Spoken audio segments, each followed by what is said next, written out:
আসসালামু আলাইকুম। আশা করি সবাই ভালো আছেন। আপনাদের দোয়া আমরা অনেক ভালো আছি। আজকে একদম একদম নতুন একটা রেসিপি নিয়ে চলে এলাম। ওইটা হলো অক্টোপাস রান্না।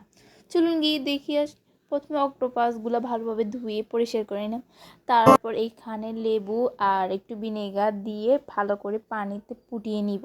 হালকা সিদ্ধ করবো, বেশি সিদ্ধ করবো না, বেশি সিদ্ধ করলে তো পুষ্টিটা চলে যাবে।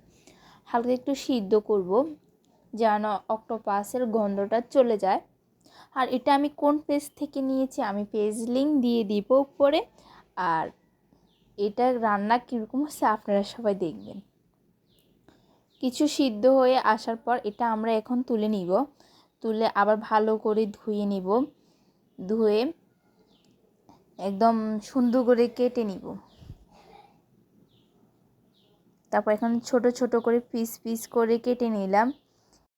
সুন্দর করে কেটে নিলাম। তারপর এটা এখন রান্না করব।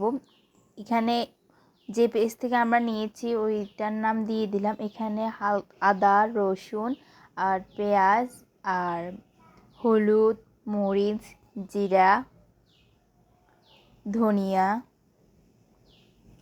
দিয়ে ভালো করে একটু কষিয়ে নিব। তারপর এখানে অক্টোপাসগুলো দিয়ে দিব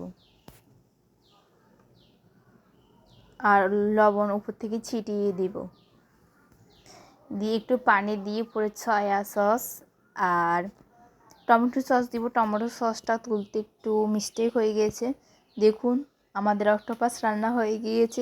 কীরকম হয়েছে কিন্তু কমেন্টে জানাবে। আর আমি যে পেজ থেকে নিয়েছি ওই পেজ উপরে ক্যাপশনে দিয়ে দিব। আপনারা চাইলে এখান থেকে সমুদ্রের অনেক অনেক মাছ আছে, অনেক আপনারা আপনাদের মতো করে নিতে পারবেন। 2 কেজি 4 কেজি করে যা ইচ্ছে তা নিতে পারবেন। আল্লাহ হাফেজ। আমার রান্নাটা কীরকম হয়েছে কমেন্টে জানাবেন। ধন্যবাদ সবাইকে।